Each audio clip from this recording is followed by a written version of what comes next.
On to the L's as we move through the A to Z of SNES games on the PAL region, and there are maybe a few interesting ones here. We start with a pretty average one though in Lagoon, which is a top-down RPG that doesn't lend itself to a quick play review, as seemingly the start of the game is by far the most tedious part, as you wander around aimlessly trying to work out what you're actually supposed to be doing. It does look nice though and gets more interesting as it progresses, apparently. Quite nice music too.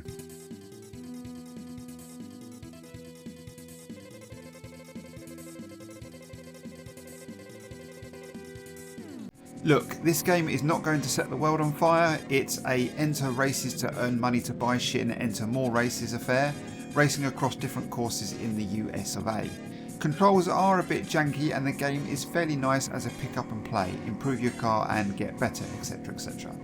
What sets this apart is its compatibility with the Super Scope, which when plugged in allows you to blast cars rather than race them.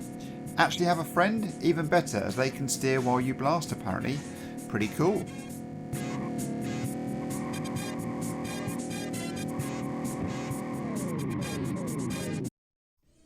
Seemingly no weapons, no fun and not many levels make up this below average side-scrolling fighter from a below average Arnie movie that I actually didn't mind back in the day.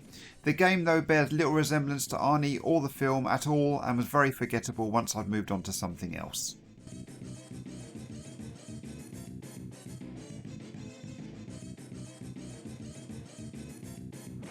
The French version of Lawnmower Man would be up next if you're going for completeness, but I leave that one until we get to the "thes" and tackle Lawnmower Man then.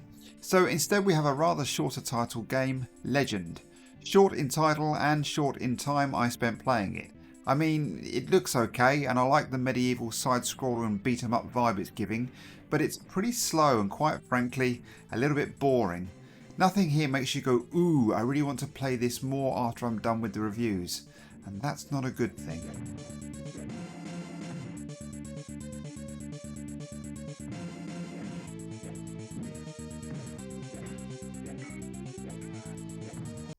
Two Lemming games for the SNES up next, which I'll talk about in one go. Unless you've arrived here from another planet, I'm not going to go into too much detail about this puzzle game, but instead just decide if this is a worthy port on the Super Nintendo.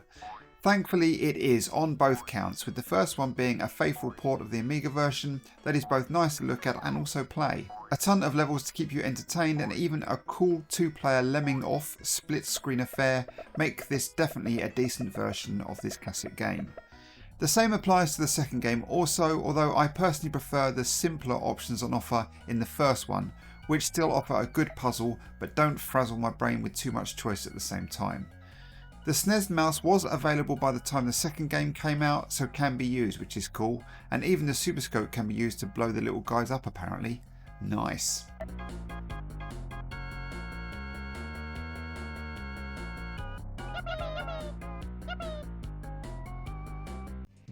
A quick mention to the French version of the Smurfs, which would be next, but once again I'm saving myself for the English version. So we move swiftly on to another Konami game, Lethal Enforcers.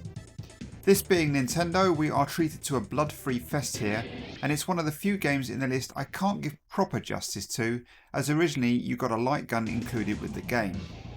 With those now seemingly 3 figures in price, I'll stick to my emulator thanks, but I do feel like I'm not getting the same experience. For what it's worth though, the game was always fairly boring after a while despite lashings of 90s cheese throughout. You can't shoot me.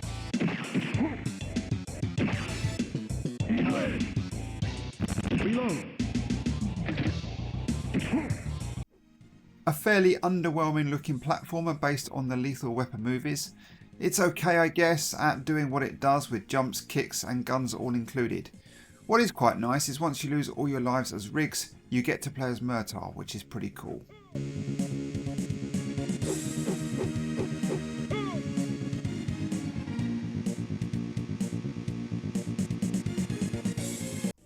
When you think of 16-bit basketball games, it's difficult to think past the NBA Jam offerings, but here we have something that is genuinely as much fun, if not more so because of the roster of players available.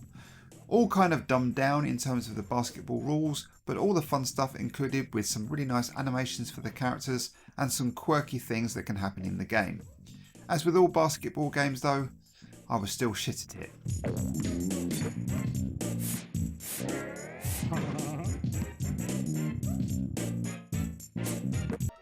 And like buses, we have two Looney Tune games appear together. Who knew?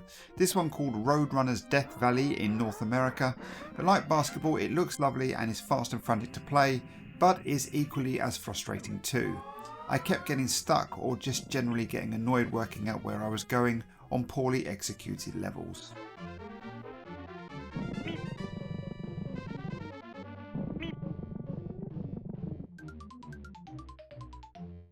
Should probably play Manchester United Championship Soccer, which is essentially the same game, but Lothar Matthaeus Super Soccer just sounds more exciting as a name, so here we are. This is a weird one. It's like a poor man's sensible soccer played at a different viewing angle, with sluggish movement and a square ball. It's actually not that bad and beats a fair few footy games already played, but sensible soccer it isn't.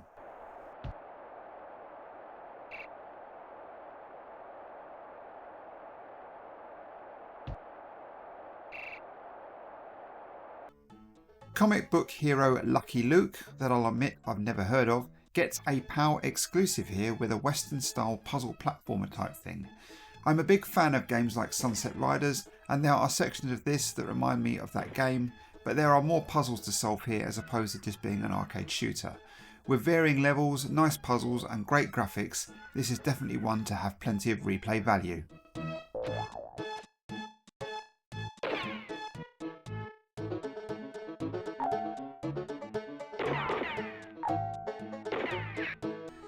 And the most confusing SNES game to exist award goes to Lufia, which had a weird big box variant, good luck getting that one, and is actually the second Lufia game known as Lufia 2 in other regions, but is in fact a prequel to the first Lufia game that wasn't released in the PAL region.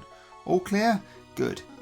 Now I can't give you much of a review after a quick play, as this really lends itself to longer playtime to give a decent review, but what I experienced I liked. It looked great, and as far as RPGs go, was fairly easy to follow and play. Apparently it took everything that was wrong with the first one and improved it, so happy days all round.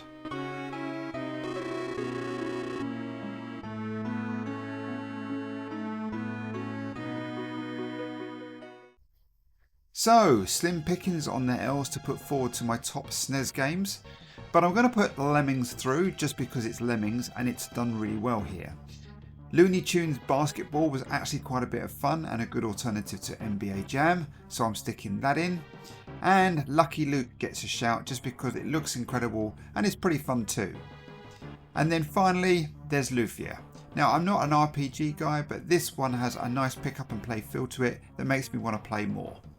Let me know your picks in the comments please. Thanks for watching, and I'll see you for the M's next with over 30 games to go through. Yikes!